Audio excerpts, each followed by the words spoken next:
మానవ జీవితమే ఒక మహాభారతం, అది మంచి చెడుల రెంటి నడుమ నిత్య ఘర్షణం. ఎందుకంటే ఆయుధాలన్నీ రథంలో పెట్టి ఉంటాయి. రథం చాలా పెద్దది, ఆ రోజుల్లో రథం చాలా పెద్దది. ఓ 15-20 మంది పడుకుందుకు, నేల మీద పడుకుందుకు వీలుగా ఉంటుంది అది. దాంట్లో ఒక చిన్న ఆసుపత్రి ఉంటుంది, అంబులెన్స్ లాగా. రకరకాల బాణాలు తయారు చేసేవాళ్ళు, వేసేవాళ్ళు, వాటికి గాయాలకి మందు రాసేవాళ్ళు, రకరకాల మనుషులు ఉంటారు అందులోనూ. అదో పెద్ద మొబైలు ఏదో సంచార రథం, అది నిజానికి మామూలు రథం కాదు, ఓ సంచార రథం.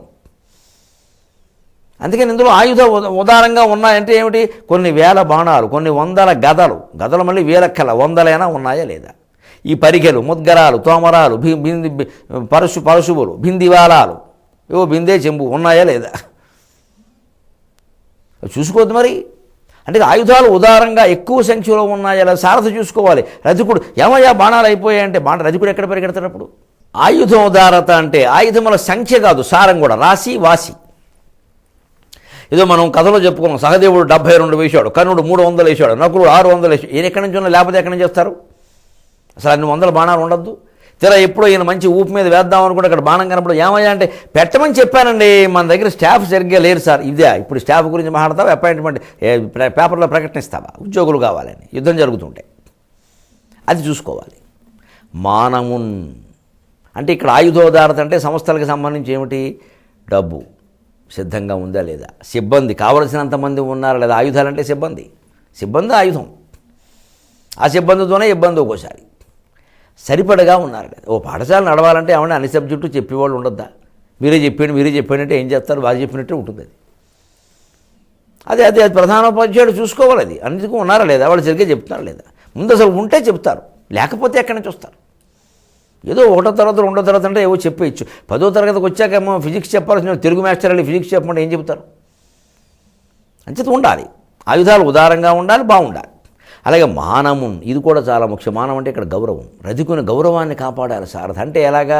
ఓ వీరుడితో ఒక వీరుడు పోరాడుతున్నాడు, ఈయన ఓడిపోయే పరిస్థితి వచ్చింది, ఏదో కొంచెం మూర్చిపోయి తెప్పరెడుతున్నాడు. టక్కమని ఏదో వంక పెట్టి పారిపోయినట్టు కాకుండా రథాన్ని పక్కే తెప్పించేయాలి, ప్రాణం కాపాడాలి.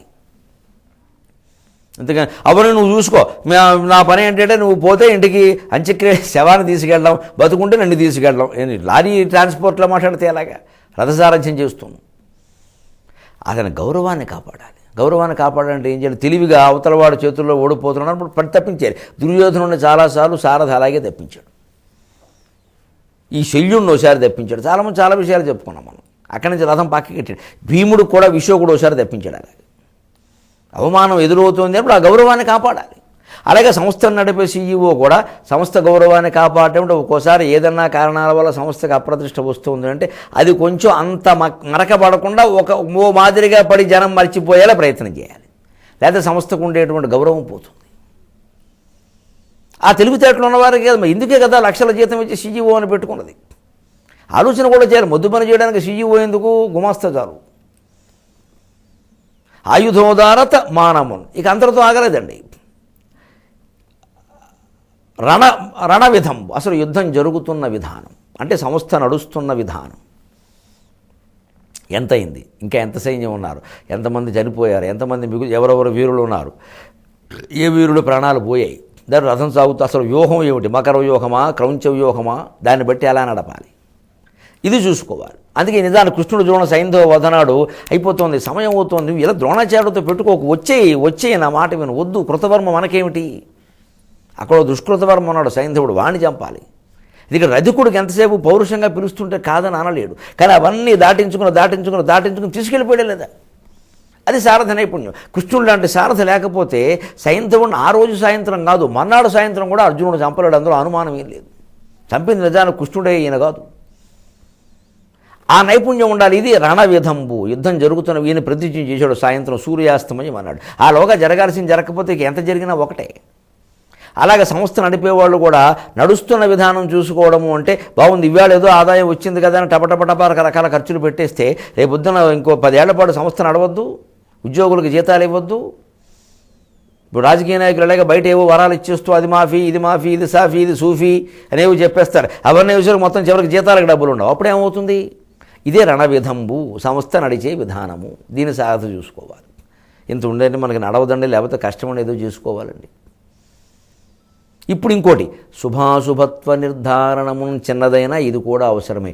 వీరుడికి రధికుడి అందరికీ ఎవరి నమ్మకాలు వారికి ఉంటాయి. కాదనడానికి మనం ఎవరు? ఏదో శుభశకునం అశుభశకునం మంగళవారం శుక్రవారం ఏకాదశి ద్వాదశి రాహుకాలం అమృత ఘడియలు ఏవో ఉంటాయి.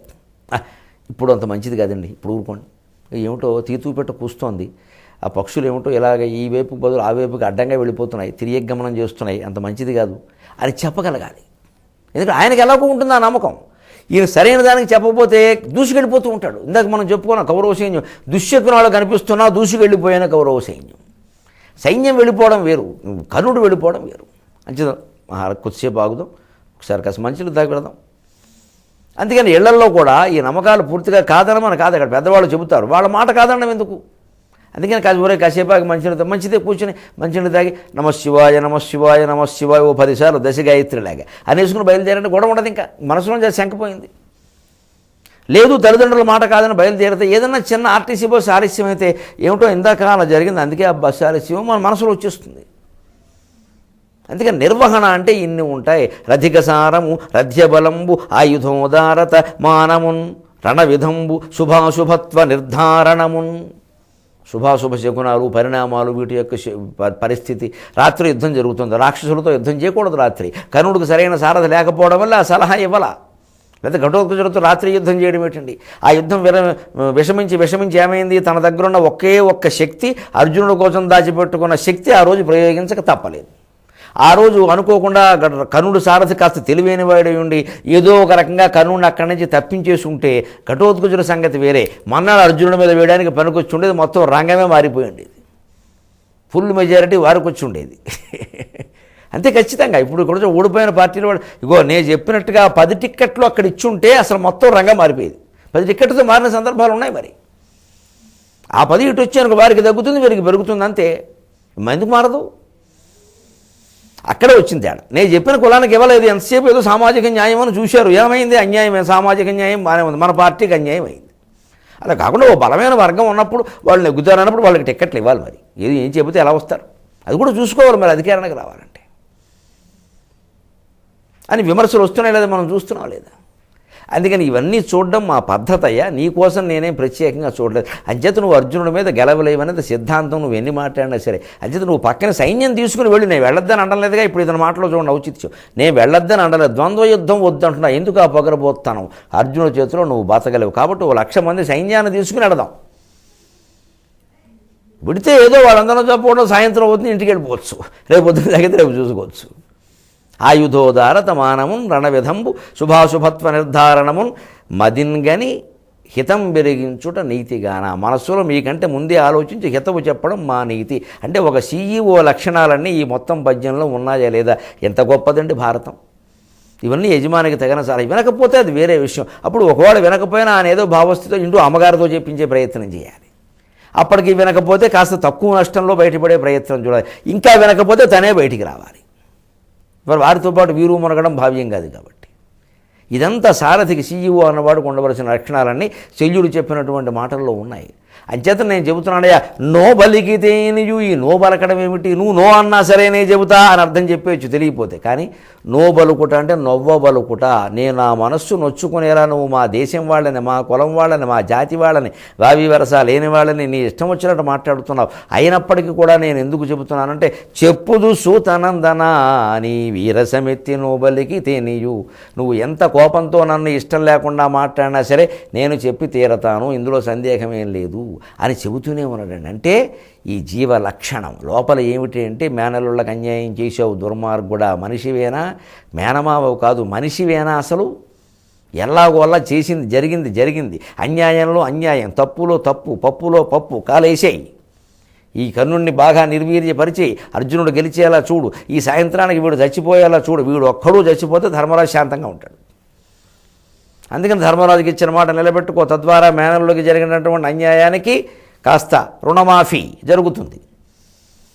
ఆ ప్రయత్నం చేయని శల్యుడి మనస్సు లోపల జీవలక్షణం తన్నేస్తూ ఉంటే బుద్ధి కర్మానుసారిణి. దాన్ని అనుసరించే ఈయన బుద్ధి పనిచేస్తోంది. ఇందువలనే లోకంలో శల్యసారథ్యం అనే మాట వచ్చింది.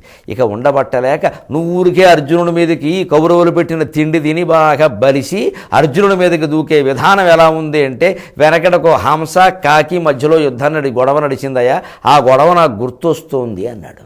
కర్ణుడు కూడా అదేమిటో చెప్పవయ్యా అన్నాడు. చెప్పడానికి మనకు సమయం ఉండద్దు. 23:30 గంటల తర్వాత ఈ హంస కాకీయోపాఖ్యానాన్ని చూద్దాం. సెలవు. మీ అభిప్రాయాలను సూచనలను మాకు తెలియజేయాల్సిన చిరునామా భక్తి TV, care of Rachana television private limited, road number 92, Jubilee hills, Hyderabad 5,96,000. మా ఇమెయిల్ ఐడి bhaktihyd@gmail.com. మా వెబ్సైట్ www.bhaktitv.org. Phone number 9010222333.